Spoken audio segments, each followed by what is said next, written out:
დავუბრუნდით პირდაპირ ეთერში, ვაგრძელებთ გადაცემას. შეგახსენებთ გადაცემის სახელწოდება, შუოდღე ქუთაისში გახავთ, მე ნანა თევდორაძე ვარ და ჩემს სტუმარს წარმოგიდგენთ დღეისათვის უკვე დასკვნის ნაწილში. საბა ჩაგანავა გვეწვია, რომელიც პირველად მონაწილეობს გადაცემაში და შესაძლოა პირველი სატელევიზიო გამოცდილებაც იყოს ეს მისთვის, არ ვიცი, ბევრი დრო არ ქონდა რომ გაგვესაუბრა. ეთერის მიღმა როგორ ხარ, საბა, გამარჯობა. პირველ რიგში მოგესალმებით, მადლობა მოწვევისთვის და დიახ, ჩემთვის პირველი გამოწვევაა და დარწმუნებული ვარ ღირსეულად გაართმევ თავს. ეთერს მიღმა დამეკითხეს ჩანაწერია თუ პირდაპირ ეთერიო, მინდა გითხრა რომ პირდაპირ ეთერი და ყველაფერი საუკეთესოდ ჩაივლის. მიხარია რომ დღეს რაღაც მუსიკალურ ნოტაზე ვართ, იმიტომ რომ მუსიკა მე ძალიან მიყვარს, ქართული ბენდები, რომელიც შემოქმედებასაც ვეცნობოდი პერიოდულად, რაღაცები ბავშვობიდან მაკავშირებს და საინტერესოა თქვენ ვინ დაგაკავშიროთ მუსიკასთან, რას მოусმინე პირველად? ბავშვობიდან ძალიან ენერგიული ბავშვი ვიყავი, მუსიკალური და დედაჩემმა რომ დამაკვირდა რომ სუმღეროდი, აი მოსწონებას არ ვაძლევ მივიყვანოთ. მამა ჩემს უთხრა მუსიკაშიო და დავიწყე სიარული სტუდიაში. რამდენი წელი იყავი? 6 წელს ვიყავი. და იქიდან მოყოლებული ესე? იქიდან მოყოლებული, ასე მუსიკალურ ნოტაზე ვარ. ანუ მუსიკით მოაბეზრე ოჯახის წევრებს თავი და გამისამართ, როგორ იხსენებ ამ წლებს? ძალიან ფენიერად, იმიტომ რომ მუსიკა მომცა მეგობრები, ასევე პიროვნულ განმოვითარა და ახლა აქ ვიმყოფები და ძალიან მადლიერი ვარ, როგორც დედაჩემისთვის და ასევე ამ ნიჭისთვის. თავიდანვე ვოკალის მიმართულებით სწავლობდი. თავიდან ვოკალისტი ვიზრდებოდი და ახლა ამ ხანებში დავაიტაერთი ინსტრუმენტებით. რომელ ინსტრუმენტით მითხარი? გიტარა და ბასი. რატომ? დრამა რა დაეშავა? დრამი უკანა პლანზე დევს და ჩემი ადგილი არ. ნახე, პოპულარობა გეყარს. ყურადღების მიქცევა. როდის მიხვდი ამას? ბავშვობიდან თავიდანვე გიყვარდა. ცოტა ეგოცენტრული პიროვნება ვარ და თავარი აღიარებ და არ უარყოფ, ესეც მნიშვნელოვანია. კარგი. ერთი მხრივ რა შევხედოთ ახლა საკითხი, დედის გადაწყვეტილება რომ შეიძლება ფიქრობდა რაღაც წმინდა მუსიკალური რაღაც ესეთი აკადემიური განათლება მიიღო და შემდეგ გადაწყვეტა რომ ბენდი შემოგეკრიბა ირგული. როგორ შეხვდა ამ თემას? ბავშვობიდან ძალიან განსხვავებული ვიყავი საერთოდ. განსხვავებული სტილი მქონდა, ჩაცმულობა, მუსიკალური გემოვნება და რაღაცა გაუცებით არ შეხვედრია. იცოდა რომ ბოლოს მაინც მივიდოდი, იმიტომ რომ ჯერ ბავშვობიდან მღეროდი ქართულ ესტრადას, მაგრამ მე დავიწყე უფრო უცხოური პოპის, როკის, მეტალის მოსმენა და უბრალოდ ჩემი ხმა შეიცვალა ქართლის ასაკში, გემოვნებაც უფრო მეტად რადიკალურად შევიცვალე და პირიქით ძალიან უხარია რომ ჩემი მაქვს რაღაცა, ჩემსაც ვქნი და ჩემი თავის გამოჩენა მიყვარს. საბა, იცი რა მაინტერესებს დღეს ვის უსმენ? იმიტომ რომ რაღაცეები ალბათ მაინც გავლენას ახდენს, ხო? შეიძლება ჩვენი ხელწერა ვიპოვოთ და როცა მოგვისმენენ, მიხვდნენ რომ ჩვენ ვართ, მაგრამ მაინც მუსიკის მოსმენა და ალბათ განვითარება მნიშვნელოვანია. ვის უსმენ დღეს ქართული ბენდებიდან ან უცხოური ბენდებიდან? ქართული ბენდებიდან ვუსმენ დაგდაგანს. რომელიც დაიშალა სამწუხაროდ, მაგრამ ყოველთვის დარჩებიან ჩვენთან. პოდკასტ რაიონს, ძველი ალტერნატიული მუსიკიდან ვუსმენ ჩარკიანს, რომელზეც გიჟდები და ჩემი ინსპირაცია, აი ის დიდი ინსპირაცია წყარო არის და უფრო ახლანდელი ბენდებიდან დიდად არავის არ ვუსმენ. ანუ ქართული იქნება თუ ინგლისური მნიშვნელობა არ აქვს. და ძველებიდან უფრო თუ უცხოურ ბენდები დავართ, Queen-ი, Radiohead-ი და მსგავსი ბენდები, რაც ნამდვილად ღირებულ მუსიკას ქმნიან. ხო, თან კარგია რომ ეს თაობაც უსმენს მათ და ალბათ კიდე მრავალი თაობა გაიზრდება და მათ მუსიკალურ კარგ და სწორ განვითარებაში წვლილს შეიტანს. სკოლის მოსწავლე ხარ? დიახ. როგორ სწავლობ? საშუალო დონეზე. მასწავლებს აბრესებ? არა. თავარი ალბათ ეგ არის. რა სწავლობ ყველაზე სიამოვნებად? სამოქალაქოს და ქართულს. რატომ? მომწონს კანონების შეცნობა, ასე რომ ვთქვა და მომწონს ანალიტიკური აზროვნება. კანონმორჩილი მოქალაქე ხარ? როცა ირგვლივ ხედავ რომ რაღაცა არ ხდება ის რაც კანონის ფარგლებში არის, როგორ მოქმედებ ხოლმე? ცოტა მაღეზიანებს. მაგრამ კანონი აღარ არსებობს ამ ქვეყანაში, ამიტომ ცოტა ხო, მაგრამ თუ ის განცდა კანონი არ არსებობს, ხომ არ ნიშნავს რომ თავადაც კანონდამრღვევ მოქალაქე ჩამოყალიბდები. არა, მოუწევთ ხალხს რომ კანონს დაემორჩილონ და იყოს შეიცნოს თავიანთი კანონები და ასევე თავისი ასპექტები აქვს მაგას. მომავალი იურისტი ის ჩემთან სტუდიაში? თუ რას ფიქრობ პროფესიით ვინ შეიძლება? მომავალი როკსტარი. როგორ ვიკადრეს? შეიძლება იურისტის, მაგრამ უფრო მეტად მუსიკით. პროფესიის არჩევაზე როცა მიდის ხოლმე საუბრები. კი, უკვე არჩეული მაქვს, სოციოლოგია მინდა, იმიტომ რომ მომწონს დაკვირვება, ანალიტიკა და ასე მსგავსი და ეგაა ჩემი მოწოდება, უფრო ხალხზე მუშაობა. საბა, როდის გაგიჩნდა სურვილი, რომ რაღაც ბენდი ყოლოდა ეს ტერმინი თუ გამოდგება ამისთვის? ბენდის ყოლა უფრო 14 წელს ასაკში, როცა სტუდია გამოვიცვალე, უფრო სხვა ჟანრებს გავეცანი, უფრო გამენთარდი მეც, სხვა შემომეყალიბდა, თან ჩემი მეგობარის უკრავდა გიტარაზე და ასე იდეა თქონდა, რომ შეგვექმნა რაღაც ჩვენი შეგვექმნა და მეც გავესახე იდეათ და ჩამოვაყალიბე Black Mist. და რამდენ ხნიან არსებობას ითვლის ეს ჯგუფი? 1 წელი. რა თავგადასავალი დაგიგროვდათ 1 წლის მანძილზე? როგორ ვთქვათ, აი რაც თავიდან დავესახეთ, ზუსტად ისახდა ბავშვი, ანუ რაც თავიდან დავიწყეთ. ცოტა წევრებისგან ვიყავი ისე რომ მეთქი კარგი ეს რატომ ავიყვანოთ, აი ასე რატომ გავიყვანოთ, მაგრამ რო დავაკვირდი ძალიან შეცდე, იმიტომ რომ აი ახლა ვის უყურებდი ეჭვის თვალით მითხარი თავიდან და ვინ რადიკალურად შეგაცვლები და დავიკიდე. ან ახლოს არ ვიყავი ადამიანთან, საერთოდ ისე თვალით ვუყურებ რა. უფრო ჩემ დრამერს, ბასისტ მარიამს უყურებდი, ოღონდ არ ვუყურებდი როგორც მუსიკალურად ისე თვალით რაღაცა. უფრო პიროვნულად. მაგრამ ახლა რო ვუყურებ, აი ხვდები რომ ძალიან არასწორად თქვი, იმიტომ რომ ახლა ეგენი არიან ჩემი სიცოცხლის წყარო, ასე რომ ვთქვათ და მუსიკალური ძალიან მიხარებია. რა ჟანრს უყრავთ? თეატრი როკი, მაგრამ ქართულ მუსიკასაც ვუყურებთ. კეთილი, ყველაფერი რასაც უკრავთ, ეს თქვენი შემოქმედებაა? ანუ ტექსტები ქართულად წერთ? კი, მე დიდ როლს ვაინჭებ ტექსტებს, იმიტომ რომ ჩემთვის ტექსტები არის, რა ვიცი, ჩემი ემოციები, ჩემი თავი რაც თავარია და შემდეგ მელოდიას და მელოდიაზე უფრო მეტად მუშაობს მარიამი. და ქართულ მუსიკას იმიტომ ვქმნი, რომ არ არის გავრცელებული უცხოეთში. თუ დიდ იმას წავალთ უფრო მასშტაბებზე, მინდა რომ ქართული ენაც გავიდანოთ ამ მასშტაბებზე. კეთილი. რაც მაწუხებს წერ ტექსტებს ამ ყველაფერზე. რამდენი საავტორო სიმღერა დაგიკროვდა ჯამში? დაახლოებით 5-6 სიმღერა გვაქვს დაწერილი. აქედან გამოვყოფ მე და შენ, ეს უფრო არის ბრასზე, უფრო თინეიჯერ ბრასზე, სიყვარულს და მსგავს იმაზე, მაგრამ უფრო მეტად სიყვარულს ვერ დავარქვით, უფრო ბრაზი არის მეგობრის მიმართ და ასე მსგავსი. და ვქნით უფრო მეტად ღირებულ სიმღერას, იმაშიც რაშიც რაღაც დევს. და რაღაც ცემნებას საზოგადოებას. დაგდაგანით ამიტომ მოგწონს, რა ქართულენოვანი იყო და დაგდაგანით დიდი გავლენა აქვს ჩემს მუსიკებზე. კი, დაგდაგანი სხვა მრავალფეროვანი იყო, ხან სიყვარულზე მღეროდა, ხან გენგისზე, ხან რა ვიცი, რა მიმართულებით დამღეროდა და იმედი ადრე თუ გვიან დაბრუნდება ეს ჯგუფი ქართულ სცენას და კარგია რომ დღემდე უსმენენ და თქვენთვისაც რაღაც კუთხით ინსპირაცია აღმოჩნდა.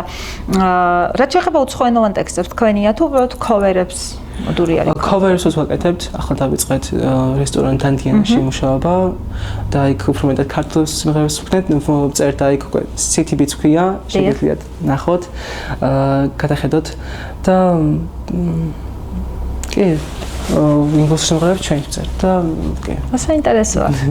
კეთილი. ახლა წარსულში ქონდათ ლაივი ძალიან საინტერესო ბარში. რიფრაფში მითხარი, აბა თქვენი პირველი გამოცდილება იყო სცენური? პირველი გამოცდილება არ იყო. მაგრამ ასეთი თქვათ მუსიკალური გარემოში ასეთი ადგილას როგორც ბარში პირველი გამოცდილება იყო. და რა ვიცი, ძალიან კარგი ადგილია და ყველა ვისაც მუსიკა უყვარს უნდა იაროს იქ და არ ვიცი, აი საოცარი როცა უყურებ ხალხს და ტაშკი იკრავს და შენ აბედნიერებ და ახალისებ და ენერგიას აძლევ. და ზუსტად ეგ ბარი იმის არის რომ შენ ბედნიერებ მოგწეს, გაგახალისოს და სიყვარულით აგავსოს ბრჭყალებში. ხო, ბრჭყალებში არ გვინდა, მართლა გვინდა სიყვარულით დაგავსოს, იმიტომ რომ ეს ძალიან კარგია. ანუ როცა ერთი არის ხო, შეიძლება გქონდეს კონცერტი, რაღაცა ლაივი, ახალ შექმნილი ბენდი ვარ და იქ იყვნენ ახლობელი ადამიანები და მათგან ავტომატურად იმსახურებს სიყვარულს და პატივისცემას, მაგრამ როცა უცხო საერთოდ რო არ გინახავს ცხოვრებაში არსად და ისეთ მსმენელი დგას თქვენს წინ და თან ხედავ რომ მოსწონს ეს რა შეგრძნება, ანუ განსხვავებულია ხო? პირველ მოსული სტუმარი რაღაც დაშკრებს. დაი ძალიან განსხვავებული გზნობა, აი vrot ვერ შევადებ ვერაფერს, იმიტომ რომ როცა სცენაზე დგახარ, გამოხატებ შენ თავს. და აი ხვდები რომ შენ ხარ თავარი და შენ ხარ ვალდებული რომ მათ მიანჭო რაღაც კარგი. და ამის დამსახურება პირველ რიგში არის ჩემი მშობლების და შემდეგ ჩემი მასწავლებლების, რომლებთანაც დიდი ხნის განმავლობაში მუშაობდი. და მინდა გამოვყვა გია ხურციძე, რომლის დამსახურება რომ ჩვენ ახლა ამ ეტაპზე ვართ და ასეთი მუსიკალურად ვითარდებით. კი ბატონო. კარგით. ახლა მომავალში სადმე თუ გეკმაო ლაივის, იმიტომ რომ ერთი არის რაღაცა სამუშაო, რომელიც იმედია რუტინად არ გადაიქცევა და იქაც ბევრ სიახლეს შესთავაზებთ და საკუთარ ნიშას არ დაგაკარგვინებთ. ახლა მომავალში სად გეკმავთ და ფიქრობთ თუ არა, რომ დამკვიდრდება ბენდი იმგვარად, რომ ქუთაისში ამა თუ იმ ღონისძიებაზე ჩაგრთონ, ხო და დაუკრათ უფრო ბევრი დიდი პუბლიკის როგორც ბლექნისი პაუზა გვაქაღებული, უფრო მეტად მუშაობთ ჩვენით ინდივიდუალურად, მაგრამ აი City Beach-ში ვართ ერთად, მაგრამ გვინდა ჩვენც რომ ჭყალებში მოვხოდოთ რაღაც კიდევ ახალი და რიფრაფში ვფიქრობთ ისა, რომ გავაკეთოთ. დაახლოებით ეს გაზაფხულის თემა ალბათ, ხო? და ზაფხულამდე არ გაჭიანურდება. იმედია. რა ინტენსივობით იკრიბებით დღეს და სად ხდება ეს რეპეტიციები და ამბები? კვირაში 1-2 მაინც, იმიტომ რომ რაღაც არ დაგვაუწყდა ჩვენი მუსიკები და სხვა რაღაცას ვიმუშაოთ. ეს გამოყოფილია სივრცეები რეპეტიციების ადგილებზე, სახელგვარი ახალი მახსოვს. არა უშავს საპრობლემო.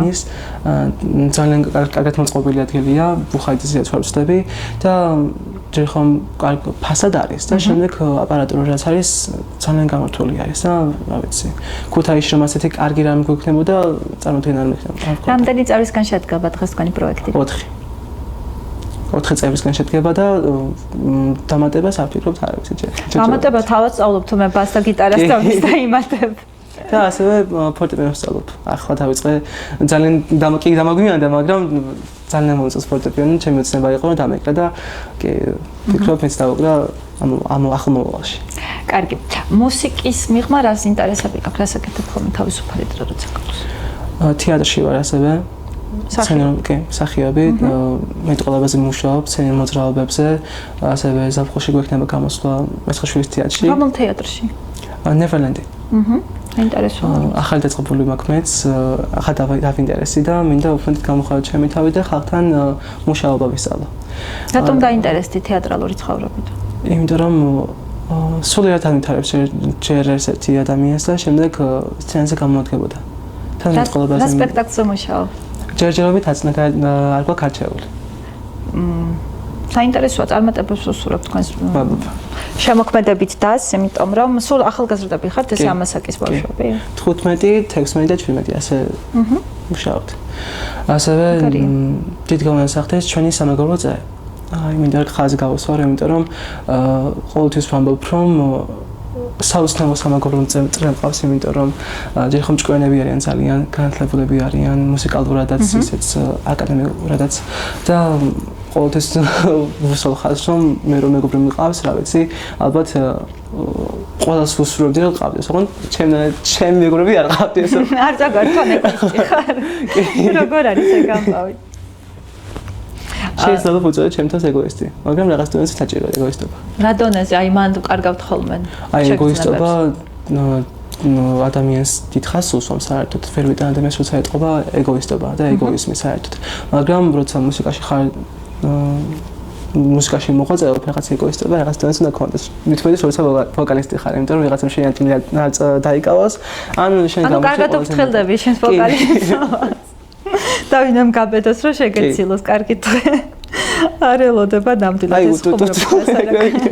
დასაკურორია. კარგი. აი როგორ წარმოგიდგენია რამდენიმე წლის შემდეგ თქვენი ბენდის განვითარება, იმიტომ რომ ძალიან ბევრი ბენდი არის, ძალიან ბევრი ნიჭიერი ადამიანი არის, ბევრებად გას უკვე თავის სტილი აქვს და კარგად მუშაობენ.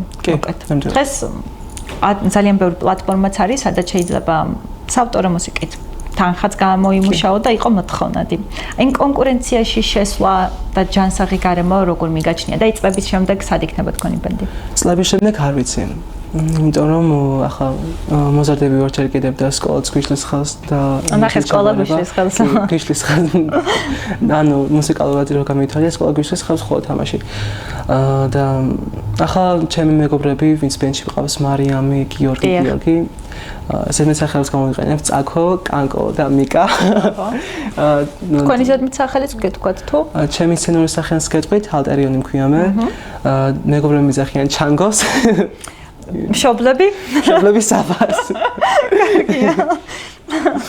ხო, სკოლა გვიშლის რაღაც ეტაპზე ხელს, მაგრამ ნანა ჩაერვის ეს ყველაფერი. ყველაფერი დასრულდება, ხო? კი, კარგად. ძალიან კარგი. მე გისურვებ ძალიან ბევრ წარმატებას და ბევრ მუსიკალურ თავგადასავლელს, ალბათ იცი ხო, ქუთაის ამ კუთხით დიდი წარსული აქვს. რამდენად ეცნობი ამ ისტორიებს, იმიტომ რომ ალბათ სულ მცირე იმიტომ უნდა გაეცნო ისტორიას, რომ იცოდე ხო, რომელ ქალაქს წარმოადგენს და რომ არ შერცხვეს თუნდაც ხო, ქუთაისი, რას ნიშნავს ქუთაისი თქვენთვის და ბენდის არსებობის განვითარებას ახლა დიდ წლიან ჭრილში არ განიხილავ, მაგრამ სამწუხაროდ ეს ტენდენცია ქუთაისში, რომ რაღაც ვერ პოულობენ საკუთარ ადგილს, სცენას და მიდიან თბილისში. აპირებ რომ თუ ჯერ არ იცი ეს საკითხი და არ უღალატებ ქუთაისს. მოიწევს. ჯერ ქუთაისს დავიწყებ საუბარს, ქუთაისი ჩემს ყველაფერიან, იმიტომ რომ აქ გავიზარდე, აქ დავიბადე და ქუთაისის რომ ისტორია აქვს, აი მუსიკალურად არ ვიცი, რომელ ქალაქს ექნება უბრალოდ თბილისს არ ჩამოვარდება არავითარ შემთხვევაში. უბრალოდ გულიმწყდება რომ ქუთაისში აღარ იქნება ის სივრცეები, ის გარემო პირობები, რაც ადრე იყო 90-იან წლებში, როცა მართლა არსებობდა როკ მუსიკა ქუთაისში და როკ მუსიკის ქალაქი იყო. გულიმწყდება და ისიც არის რომ ჩვენი ბრალიც არის, იმიტომ რომ აღარ ვქნით იმ მუსიკას, რაც საჭირო შეიქმნას. და ამას წინათ მეგობართან ვსაუბრობდი, რომ აი ის არის ქართულ არა მარტო ქუთაის, არამედ ქართულ სცენას აკლია, რომ რუტინულია ყველაფერი. აი ეს აკეთებს ერთნაირ სიმღერას. აი კუპლეტი მის სამღერი, მეტი არაფერი განვითარება არ აქვს. აი უბრალოდ გულიმწყდება. მეც ხას გავუსვა რომ ჩემს სიმღერაში კი ასეთი სტრუქტურა აქვს, კუპლეტი მის სამღერი, მაგრამ რაღაცა ვსვლით ყოველთვის. გულიმწყდება იმ მხრივ რომ ქუთაისმა კარგად თავისი სახელი ბწყალებში და უბრალოდ ჩვენ თუ არ მოვიმოქმედეთ რაღაცა და არ დაუბრუნეთ ის სახელი, რაც წარსულში ჰქონდა, ასე უბრალოდ რომ ვიცახოთ რომ ქუთაისი იყო როკის ქალაქი, არაფერი არ იქნება. ამ თბილისიდან ნაპირებ რომ იბრძოლო ეს სტატუსი დაუბრუნდა თუ როგორ არის? იქ სწავლას ვაპირებ საერთოდ უნივერსიტეტში და იქაც გაგრძელებას მუსიკალურ სფეროთი. და თუ კი ეს ბენდის წევრები არ წამოვლენ, ახალი პროექტი გაჩნდება თუ? კი, საერთოდ ბავშვობიდან ბენდზე არ ფიქრობდი, სოლო კარიერაზე ფიქრობდი და სოლო მომღერლობაზე. აი როგორც გადაწყვეტილი არის აყავს ბენდი, მაგრამ არის თვითონ როგორც არტისტი. ახლა ხო რაღაც უცნაური პარალელი იყო, რაღაც მიხვდება მუსიკაში მისაც შეხედები. მაგრამ შევეცდები რომ ბენდის ვყავდეს იქაც. უფრო ჩემი თავის გამოხატვა მინდა იმ სიმღერების შექმნა, რაც მართლა მე მინდა და რაღაცა ბენდში არ იყოს ჩასმული. გისურვებ რომ თქვენი თავი იპოვოთ. კიდევ უფრო მეტად და შემდეგ გავუფრთხილდა, იმიტომ რომ როგორც ვქვი, იდენტობის დაკარგვა ძალიან დიდი დანაშაულია, სადაც არ უნდა ვიყოთ ეს ქუთაისი იქნება თბილისი თუ ბერლინი, მნიშვნელობა არ აქვს. საყვარელი ქართველი ბენდები დაგდაგანი და ვოდკავ რაიონია და იცი ალბათ ხო 14-ში ვოდკავ რაიონის ლაივი გაიმარდება. ვიცი ამდენად გექნება დრო რომ იქ მიხვიდე და პანკურად გაატარო ეს აღამო. მაგრამ მე თქვენ და თქვენს ბენდის წევრებს ბევრ წარმატებას გისურვებთ, საინტერესო სასიამოვნო მუსიკალურ სიახლეებს და იმედია ხშირად მოგცემთ მიზეზს, რომ დაგვეტიშოთ გადაცემაში და ვისაუბროთ თქვენს შემოქმედებაზე. დროებით აგემშვიდობები, კარგ დღეს გისურვებ. მადლობა რომ იმედია დამეთანხმები რომ საშიში არც არაფერი არ იყო გადაცემაში. არა. საბა ჩაგანოვას მასპინძლობდით, ვერფასო ტელემაყურებლებო. გადაცემაში უოთხო ქუთაისში დღეისათვის ამით დასრულებულია. ნანა თევდორაძე მუშაობდა თქვენთვის, კაცს მიღმა ლიკა ჩოგავაძე, ხვალ პარასკევია, კინოს დღე გვაქვს, ასე რომ დარჩით ჩვენთან ერთად, თუ კი კინემატოგრაფიაც გიყვართ, იმიტომ რომ სალახონერიძესთან ერთად ძალიან ბევრი საინტერესო, უცნობიან, ნაცნობი ფილმი განვიხილეთ და ზოგადად გადმოერთეთ მეგაზე და დაგვიმეგობრდით. გემშვიდობებით, ხოლმე საუკეთესო სურვილებით ნახვამდის.